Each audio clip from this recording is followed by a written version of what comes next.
fiction, science fiction, horror, fantasy, crime, LGBT, thriller. You have now entered the House of Mystery with your hosts, Eric Shapiro, David North Martino,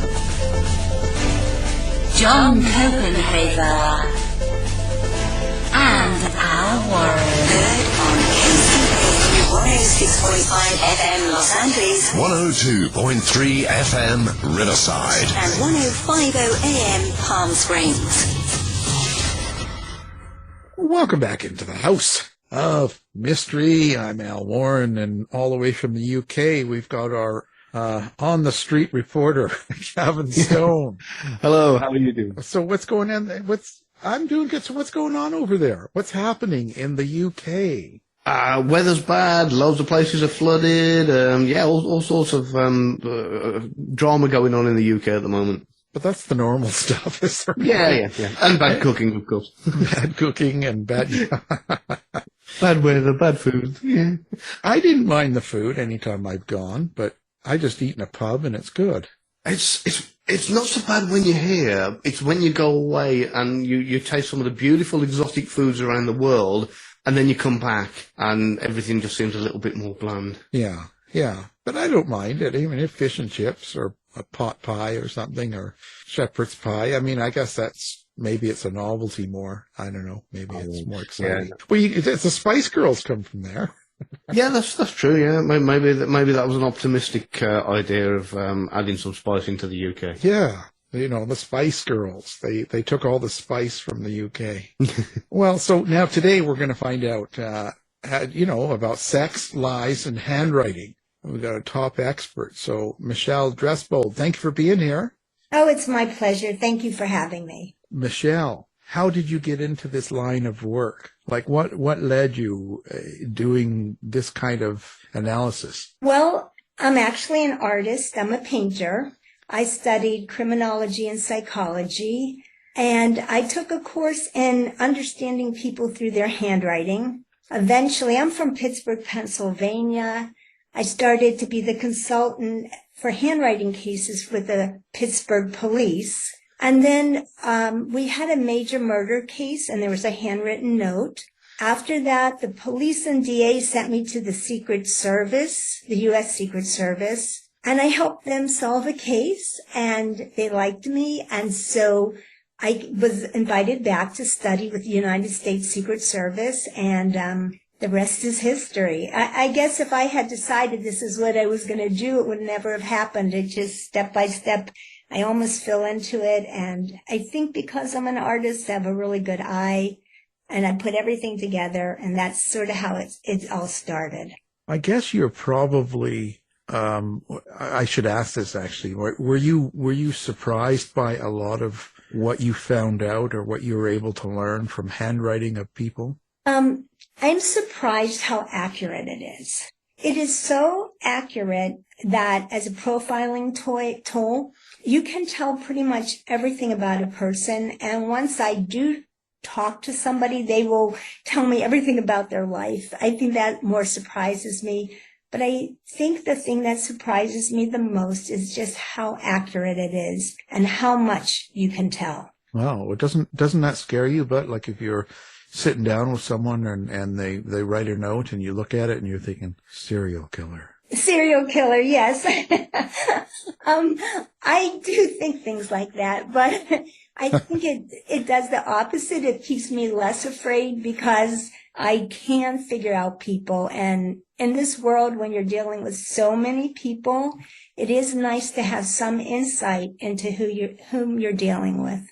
Yeah, I can vouch for Michelle's skills here because she's actually first-hand analysed my handwriting, and it was with 100% accuracy. I don't think I was a psycho according to the analysis, hopefully. If I was, she didn't tell me. I left that out. No, I'm kidding. All right, fair enough. But I believe you've also, didn't you do something with, was it a suicide note or something once as well? Oh, I do many things with suicide notes. Recently there was a case where a young man, there was a big case in the United States where a young man killed his girlfriend and then committed suicide. So I analyzed everything in his handwriting, what was going through his mind, and how you would really have insight into this person that people were very confused about. But I do look at many suicide notes, some who may not really have been written by the person. It might have been a murder. So I do look at a lot of suicide notes. Yeah, I remember that, and I think the best one that I heard that was I might have been confusing the two, but there was a ransom note or something very similar, which was written by a little girl.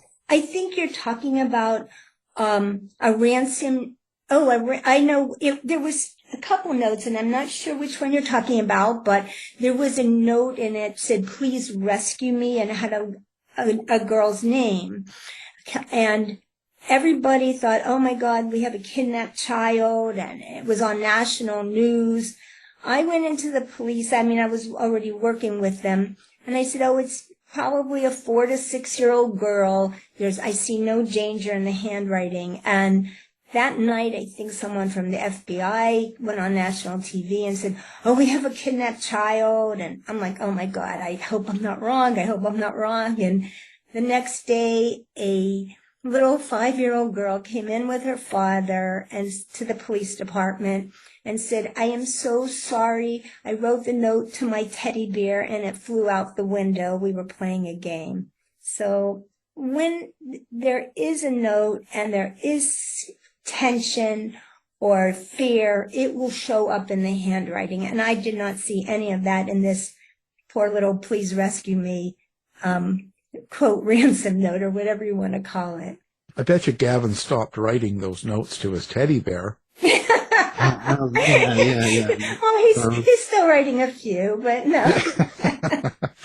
That's only since the teddy bear got a restraining order on me. Right. I was going to say it's a much deeper story here. But what's the hardest thing for you then? Is it like when you do an analysis like that, or you make a statement about someone or some handwriting in a note or some story, and then are you worried about it not being what you think it is? No, not really. I pretty much, if I say it, if I see it, it's there. I never know what somebody's going to say or how I'm going to affect their life. And I've heard stories from people years after I did their handwriting, how I changed their life. And that's something I never expected to do. What do you personally get from each one that you do, or each time you're working in this? Is there some sort of feeling that you get from doing this? Is it about helping people, or maybe explain your feelings on that? Okay. Sometimes it's about helping somebody. Sometimes it's just about letting somebody, sometimes I don't even know I'm helping someone. I'll give you an example. I do a lot of events. I also do a lot of public speaking. And at one event, some woman, I did her handwriting. I don't even know what I said, but afterwards she was crying. And I said to her, why are you crying? And she said, it's something you said. And I said, what did I say? And she said, you said, I'm very, very smart, I'm very capable, and everybody expects me to be a high achiever, but all I really want to do is help other people. And she said, I did very well in school, I'm an attorney, everybody expected me to be a high-powered attorney, but all I want to be is a social worker. And I'm like, okay, at least you know that. And I didn't know her at the time, and maybe 6 months later, I saw her in a coffee shop, and she came up to me. She was reading a big book, and I said, what are you doing? She goes, oh, I went back to school to be a social worker. I changed her life. Those are things we actually, after that, became very close friends. I never know exactly what I'm saying, how it will affect somebody. I've told people who are dating people, you stay away from this person, and the reasons why. And I would say I'm always right, and they always come back to me. I also, help people when they're hiring people, who to hire and what kind of employee would be best for their company from the handwriting. Absolutely amazing. So with that in mind, when you said about like you've warned people, of these kind of danger signs and red flags, would you be able to give us some kind of an example of what to look for in someone's handwriting that would be something that would be concerning for you? Okay. I'll give you just a few. Example, if you see handwriting and it's extremely angular, there's no curves at all in it, it means you're dealing with a very hard, harsh person. If you see somebody, there's something called, it looks like a hook. Many people have it. It's like a hook in the handwriting. And I show examples of this in my book, Sex, Lies, and Handwriting, but that hook means that somebody will put their hooks into you and they'll grab onto you. There is a sign. It's called the devil's fork. It looks exactly like a devil's fork with a pitchfork. You'll see that in Vladimir Putin's handwriting. You'll see it in Ted Bundy's handwriting. I'm doing something about Jack the Ripper right now for another book, and it's in that handwriting. In the most dangerous people, you will see something, and it will literally look like a pitchfork, and that's called a devil's fork. So there are many examples of what I call danger signs, and when you see them, you don't question, you don't go maybe, you just get away. So with that pitchfork, is there a common letter that normally where it appears, or can it just be anywhere? It can show up anywhere in any language. Well, you have to understand a little bit sometimes about a culture. If that culture believes in the devil, it will show up. If it's a culture that doesn't believe in it, you won't see it. It can show up on anywhere in the handwriting. And it's not like I saw it when I saw Vladimir Putin's handwriting, and he had the devil's fork. It was on a strange letter that I didn't even know what the letter was. And I actually asked somebody who was Russian, is this normal in Russian? They said no. So it will show up anywhere. And it just literally, you have to look at the handwriting, and it literally looks like a pitchfork. I think I see that in Gavin's all the time. It might be in Gavin's, I don't know. some sort of fork going on there. And the tail as well, if it's my signature. Yeah. Well, and when you also, so we'll talk about your book, Sex, Lies, and Handwriting, right? Why did you do this book? Like, what was it you're hoping that readers would get out of a book like this? The book is really just a fun book. It's a book where I wanted to show people how logical handwriting is and why it all makes sense. I mean, people will come and say, oh, handwriting analysis, isn't that like fortune telling or palm reading? And I'm like, no, you have a choice in what you write, how you write, and why you write, maybe right slanted or left slanted, or you write real teeny or real large. It's a choice you're making in your head. And I wanted to show people how you read somebody's brain through the marks they make on the page. So it was really just something I thought is so interesting that I wanted to share it with the world and explain in a fun way, like not a technical way, but in a very fun, logical way, how you really can read what's going on in someone's brain through their handwriting. So now in this book too, now you've got this afterword now, analyzing the handwriting of Donald Trump. That's true. Now, how was that for you? Do you just say, because he's such a person in the news all the time that has so many followers and so many haters. Like, he's so extreme, right? He's not someone that you can take lightly. And how was that for you to analyze his writing and actually publish it? Were you worried about a little bit of blowback from that? I'll give you an interesting thing about that. I am always a little worried. When you go into anybody who's in politics, it's the only time you get any hate mail or anything. But I've done a lot of talks on Donald Trump's handwriting, and I say the exact same words whether I'm talking to a very liberal group or a very conservative group. I will make them actually make angles with their hand, ask them how they feel. They always will come off aggressive, angry, tough. hostile. And if I'm talking to a group that doesn't like Donald Trump, they'll go, oh yes, he's this angry, angry man, and they'll go on and on. If I'm talking to a group that happens to like Donald Trump, they'll go, oh yes, he's fighting for America, he's tough. So I say the exact thing, which is the analysis of his handwriting, and the person who's listening can take it and interpret it however they choose. So I find that I just say what I see, and I very rarely have anybody disagree. They just accept it and put it towards whatever they want to believe or feel. It's like their perception of what that means, that strength is, perhaps. Right. Is it a strength? Is it a fallacy? And depending on, it's just very interesting because I've talked to so many groups and the reaction is always the same. And they always think I said the right thing, but they interpret it how they want to hear it.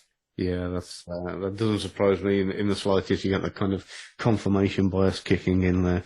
When I read your book, I remember it was really, really interesting because you've got it almost like a quiz where you can go from a page to looking at two people's handwriting and guess which one matches up with whether they're a killer or an actor or whatever. And I remember scoring really well in it and thinking, right, that's it, time to get last year's Christmas cards out and see who's going to stay on the Christmas list. Did you cross anybody off?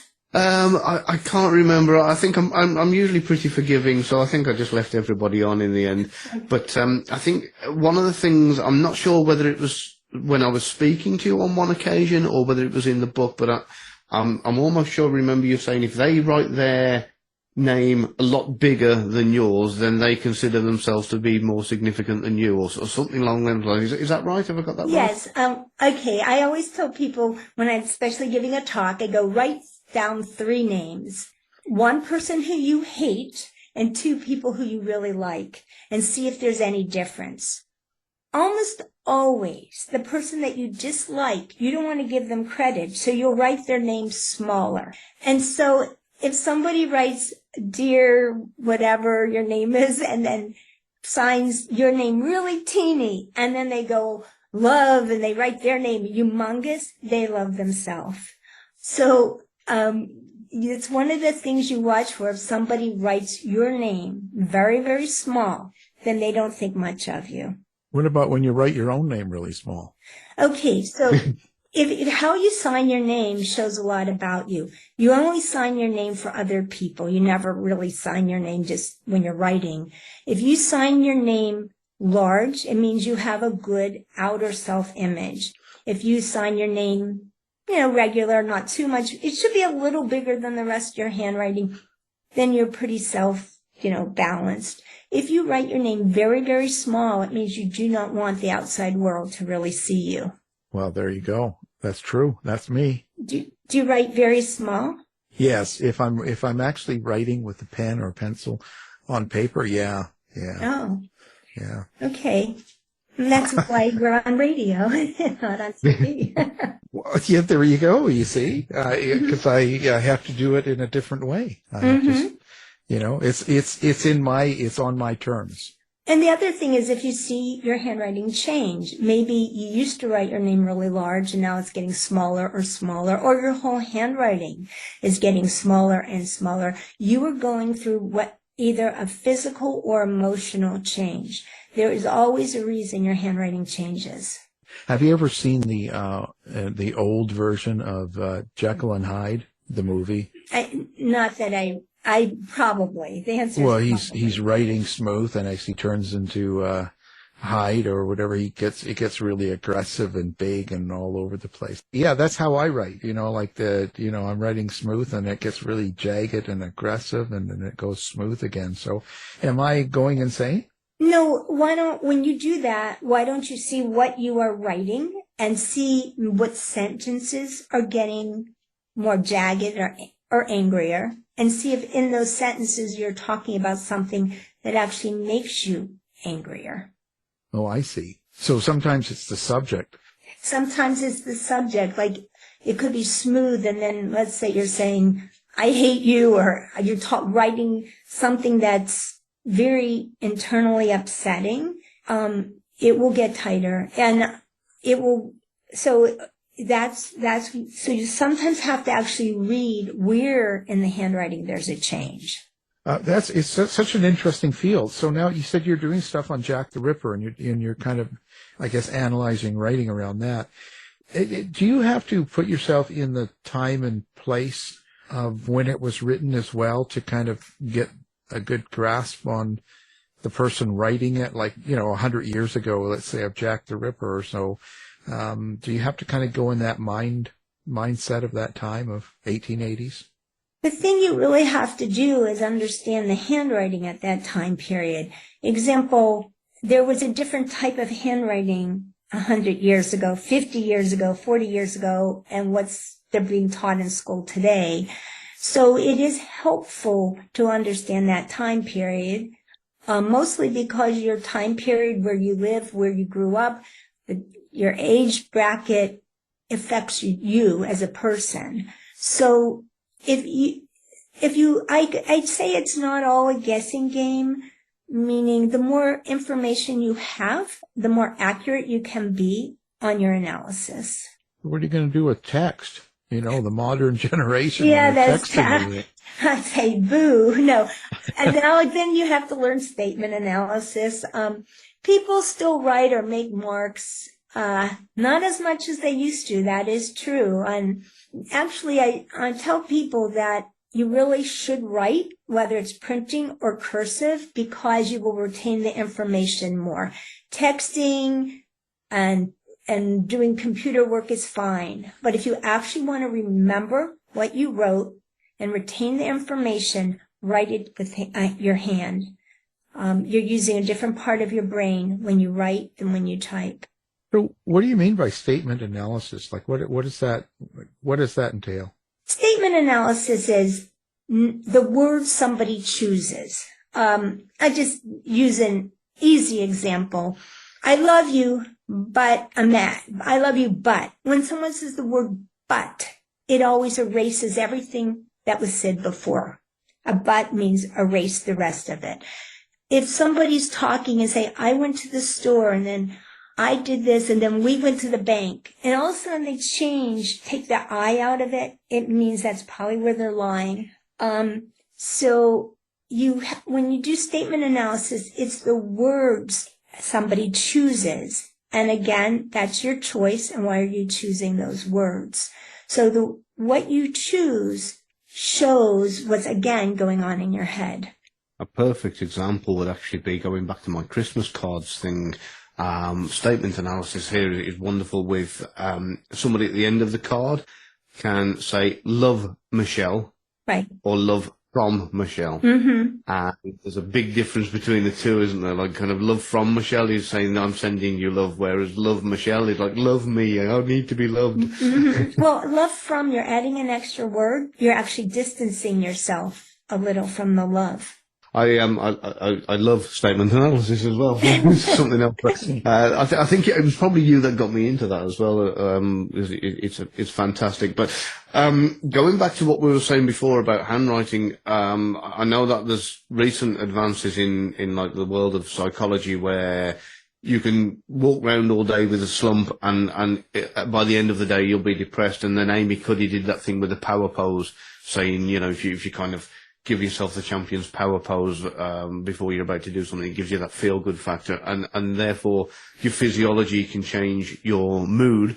And you say that you can pretty much do the same thing with handwriting. Is that right? Definitely. I'll give you I'll give you a couple examples. One example is if you write uphill or you stand upright, you will be happier and more confident. I've done handwriting of the top executives of many, many companies, and there's one thing in common with their writing. It always goes uphill. Uphill, what does uphill mean? It means I'm feeling good, I'm feeling up. So if you do nothing else but actually write and try to make your handwriting go uphill just a little, you will actually tell your brain, I'm feeling more up. If you take your T and then you cross it, just halfway, the T, horizontal T bar. You're like halfway. What does that mean? I'm following through halfway. And usually those are procrastinators. You tell that person, take that T crossing and cross it all the way firmly. And you say to yourself, I know what I want and I'm going to get it. And I'm not going to stop until it's finished and I have what I want. You will have a much better chance of achieving your goals. It could be weight loss. I used to do something where through handwriting, change your handwriting and get your body to what you want. And one of the things we did is cross your T all the way and don't stop until you get where you want to go. So a physical motion with a thought in your head, the combination, if you can do both, your chances of success go up about 100%. So it's certainly worth trying. I'm going to give that a shot. Me too. I write in block capitals, so Okay. that's I'm not surprised. thanks. There's nothing wrong with it, but I'm not surprised. And why aren't you surprised that he writes in block? Block capitals are usually, they're usually a male. Okay, very few females write in all block capitals. Some do, but very few. You already told me that you sign a little bit small, which means you are a little behind the scenes. Somebody who writes in block capitals is somebody who's a little afraid to show their emotions. No offense, but it don't, because how things connect is one way to tell what's going on in that person's head. So the more someone writes in block capitals, the less you really know about them. So again, it's a choice you make that I want to be behind the scenes and I want to talk about you rather than quote me. So that's what, sometimes people write in block capitals because they're a drafts person or an engineer or some types of artist or an architect, but usually it's a male and they don't really like to express their feelings that much. Right, because he's a male stripper too. Dancer. Oh, I know. I've seen him. Yeah. You see, so that makes sense, right? Michelle's always front row. Well, there's nobody else in the audience. So. Oh, that's terrible. Awful person. Do doodlers, do you analyze doodlers too? Like when people that doodle a lot, it's the same sort of thing? It's the same sort of thing. I used to actually write a newspaper column, and it was called the Handwriting Doctor. It would do handwriting, and it would do interpretation of doodles. I'd interpret it, and then the person, I would write to them before I would put it in the paper, and I would say, this is what I'm saying your doodle means. Can you give us some insight? And it was always right. Your doodles, there's a difference between an easy one doodling hearts versus doodling crossbones and skulls. But if you doodle and it's really hard into the page, you obviously have a lot of tension. More curves are a little more feminine. But your doodles of what you're doodling, if you really look at it, it expresses a lot of what's going on inside your mind. So if it's just a mess and all over the place, that's just... Yeah, it's fun. I mean, doodles are so much fun because they show so much about you. Mine's pretty messy, so there, it says it all. And all over the place. You know what? Messy. People sometimes say to me, oh, I'm messy. You don't want to look at my handwriting. And I sometimes go, messy shows creativity. Messy shows somebody who's not always following all the strict rules and is actually more inventive, more creative, and more intelligent. Was it you told me, Michelle, that sometimes if handwriting is really, really, really neat, that person can actually be on borderline psychopathic because of the fact that they're a people pleaser and kind of, I can't remember exactly how you said it, but they're trying to control everything they do or something along those lines. But yes. Can you refresh my memory? Yes. You don't want handwriting. There's handwriting that is so neat that it almost looks like a machine made it. Those are people who have to have a perfect outside. They could be falling apart on the inside, But on the outside, they are so afraid anybody's going to really see who they are. So it's a facade. It's like a fake front. So you really don't want to, that doesn't mean a beautiful handwriting is bad, but it's this too perfect. It looks too perfect. That person can't be spontaneous. They can't really show you. They do not want to show you who they are. So they put up this fake, pretty facade.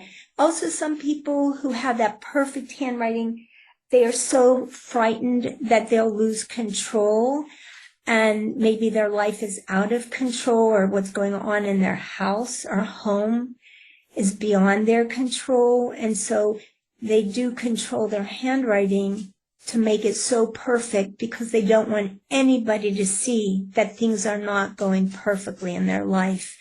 Sometimes you have a lot of abuse victims, and many of them, their handwriting will look overly perfect. Wow, so like a Stepford wife type kind of exterior, but Yes. crumbling. Yes, I get an exterior where on the outside, everything's perfect. Oh, we live a perfect life. My family's perfect. Everybody's perfect. And it's anything but perfect. Uh-oh. Uh-oh. So what is it someone should look out for? Or should they? Like, do you think that, like they're going on a date, or they're meeting someone, or they're doing something, and, like you said, even for jobs and stuff, what are the key things that people should be afraid of? Okay, well, I'll give you an example, and then I'll show you, I'll talk about a few other things. A friend of mine, people who know me at this point, they never date anybody without showing me the handwriting. A friend of mine went on a date. Well, I guess he paid the check or he signed. She snapped a picture of his signature, and she said, "What do I think about him?" I said, "Well, if you want to get beaten up, he's fine." And as it turns out, she did one of those background checks, and he did have a history of abuse. The things you want to look for are if it's, one of the things is if it's, the person writes so deep that it cuts through the page, and you could read it like 4 or 5 pages down. That means when that person gets mad, you better watch out. So that's one thing. If the person makes a lot of X's in their handwriting where they don't belong, it means they think about being self-destructive and or other forms of destruction. I'm trying to think of some others. Many times it's a combination of 1 and 2 and 3. If you have like an A or O, and the more, I call it junk inside that A or O, like they make a A, and there's a lot of junk where it's on the top, or little loops all over the place, or cut through it. It means when they talk, they are not always telling the truth. The biggest thing the easiest thing to look for is if somebody writes numbers, and their numbers, you go, is that a 6? Is that an 8? Wait, I'm not sure if that's a 7 or a 1. Those are your embezzlers and your con artists. And I know it sounds like, oh yeah, sure, but I mean, I have seen embezzler after embezzler, con artist handwriting, and it's 100%. If you see it, they are a con artist. That not all con artists have it, but everybody who does that is a con artist. And the pitchfork, of course, we have to watch out for that. The pitchfork. Another thing is, let's just say somebody writes, and then you think you can read it. But if you keep taking words out of context, and you cannot read what that word is, now it can happen once. But if you read every third word, if you took it out of context, you can't read it. That is also a con artist, because again, it shows what's going on in the person's mind. And what is that person's mind? They're trying to look like they're talking to you, but they're actually trying to be ambiguous and deceive you. So seeing handwriting where it doesn't mean it's sloppy, it doesn't mean that they just do a line. It's like it looks like you can read it, but out of context, you cannot. Those are also strong signs of a con artist. Yeah, I remember seeing that in your book where I'm sure you showed a sample, and it was pretty much illegible when you're trying to read it as a single word. But then when you put it into the whole sentence, like, now I know what it means and what it should have said. Yeah, that was really interesting. Right. I love the book. Oh, thank you. Thank you. Yes, that's really fun because you really believe you're reading it. And it's sort of like when you meet a con artist, they give you a few things that are all true. Like you can read them and you just sort of glide over the things that don't make sense to you. So as I said, you're reading somebody's brain and they don't mean to say, oh, every third word I'm going to make illegible, but that's how their brain works. So you're just reading their brain prints on a piece of paper. Well, we have Vladimir Putin on the other line right now to talk. Oh, hi, Vlad. Talk about the pitchfork here thing, you know, and what you're trying to say. What that? I guess in a way, what you're doing is you're really kind of profiling a person from their writing. Right. I call it personality profiling through handwriting, and that's really what I call it. It's a wonderful way to profile people. It's a wonderful tool, and the more you know about it, actually, the more fascinating it becomes. Wow. So what do you, yourself, how does this affect your day-to-day life? You must be really involved in all sorts of writing and stuff. So how does that work with you? I mean, what's it like dating Michelle? It's not easy. Well, I'll give you an example from quite a while ago. I went out, I guess it's just one time with some guy. We had talked on the phone for a while. He seemed fine. And when I met him, he made sure to hide his handwriting. Like, what is he hiding? And just because someone hides their handwriting, that in itself tells you something. And it turns out, I think he was supposedly divorced, and he actually wasn't, and there was all this other stuff. And I knew it when he wouldn't let me look at his handwriting, because I thought, okay, what is he hiding? And he was hiding a lot. As a whole, I try not to look at people's handwriting that I'm friendly with. I'm not saying when I first meet them, but once I'm friendly, I try not to look at their handwriting because I feel like I'm invading their privacy, because actually I can tell so much about a person that, and I don't always want to be their psychiatrist, but it is, I'll give you another example. A girlfriend of mine years ago used to make me look at her handwriting all the time. And then one time she said, oh, look at my handwriting. I'm thinking, oh, why? Because is it going to change? It's never changed. All of a sudden it had all these, they're called phallic symbols, and that's exactly what they are. And they were all in her handwriting. And I said, why all of a sudden do you have phallic symbols? And she said, oh, my boyfriend from high school came into town and we've had this affair all weekend. And then he left town and those phallic symbols went away. So the things will come and go in people's handwriting depending on what they're going through. Do you think she noticed it, but before you said something? She did not notice it, but I noticed it right away. Right. So it sort of happens. We just sort of react subconsciously, or? Yes. Yeah, you don't know you're doing these things. You're very unaware. I would say the one good thing to be aware of is if your handwriting is changing. Let's say you always had a level or uphill handwriting, and all of a sudden slowly it starts to go downhill, which means you're getting depressed. It's a first sign that something is wrong, and you can take some control. Oh, wait, I am depressed. Or if you see somebody and they used to write their signature nice and clear, and now their signature is becoming an X, it means they're becoming more self-destructive. So it is a very interesting tool. I mean, if somebody is ill, one of the first ways you can tell is through their handwriting. Why? What happens? Just gets really soft, or? Well, there's different kinds of things that can happen. I did a study with a cardiologist, and we were able to determine who from the handwriting had tumors, where the tumors were located.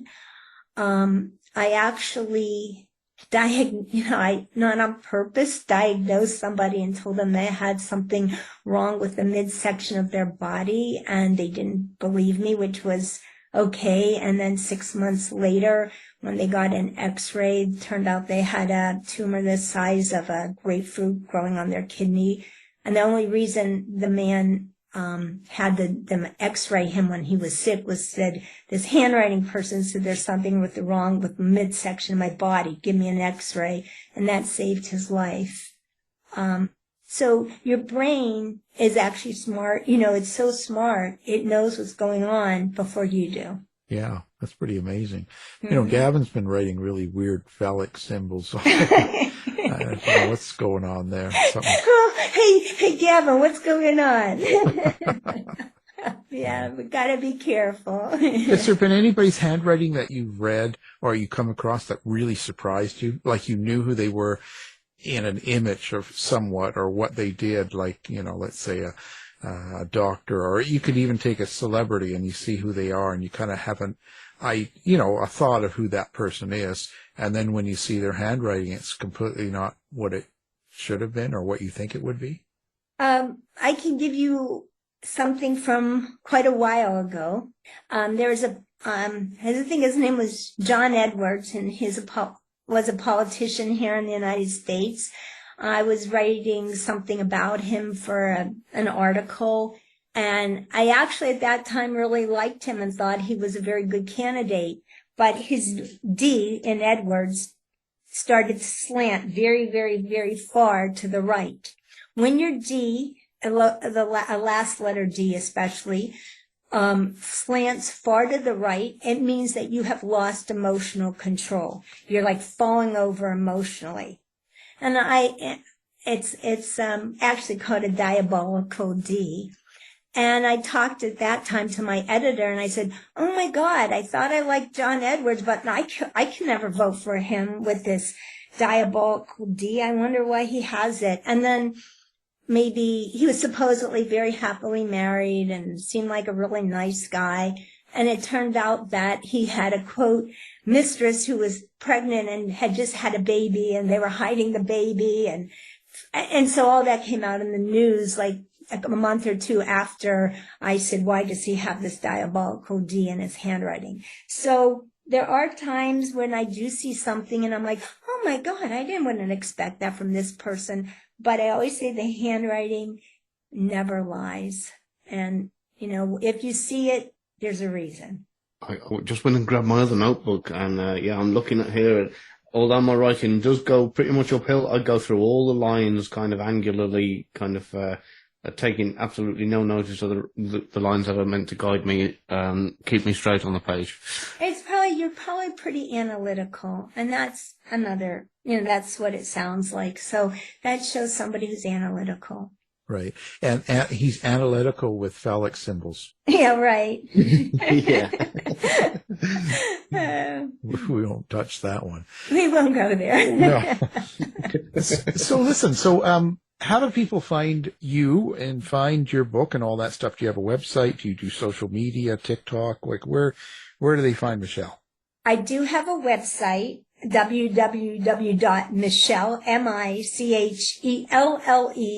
my last name, Dresbold, like a girl's dress and brave and bold with one S, DRESBOLD.com, MichelleDresbold.com. I have a website. I do some social media, not enough. I need to get better at it. If someone out there wants to help me with it, I'd be happy. And, but the best way to reach me is MichelleDresbold.com. And you can get my book on Amazon, pretty much anywhere throughout the world. And it's called Sex, Lies, and Handwriting. Oh, there you have it. you said it. I don't have to. You got it made. But we'll have all that up on our website too, so people can find it. And so you happy with the way the book turned out and kind of looking back at it now? Or are you going to do another one, do you think? I'm actually working on a novel right now called The Devil's Fork. I just pretty much finished the edits. And it's a novel, but it does deal with handwriting, and it's about the story using the real handwritten letters of Jack the Ripper. So that's the book that is my new novel, but it's not out yet. But I I hope it will be out soon. And I was very happy with the way Sex, Lies, and Handwriting came out, and I really have high hopes for The Devil's Fork, which we've already told you what that's about. Yeah. And actually that my main suspect of Jack the Ripper, right in his handwriting, is The Devil's Fork. Well, there you go. So Putin was Jack the Ripper too. No, not quite. He could have been. Well, yeah. And so do you know Michael Hawley then, right? I've met him. I not met him. I know. Oh, I've written to him and he's written to me. He seems very, very nice. I do not know him, but I know he had a book out, and we actually think very similarly in our findings. Yeah. Yeah, he's one of the co-hosts. I've known him for years. Oh, well, he seems like a very intelligent, wonderful person. So if he ever wants to talk, I'd be happy to talk to him. Well, I wouldn't go that far. Okay.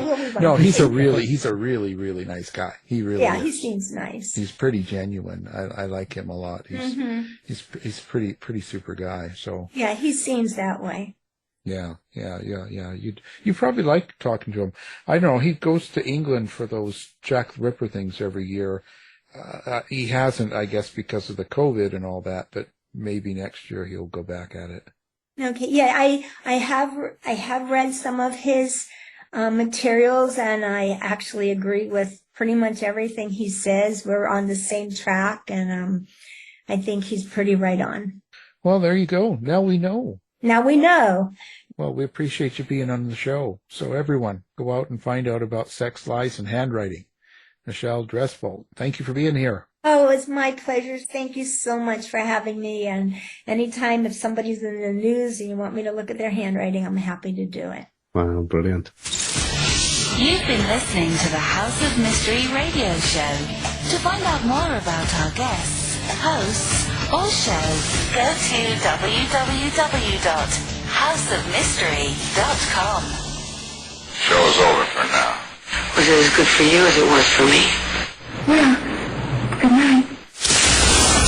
This has been a production of Something Weird Media. I'll be back.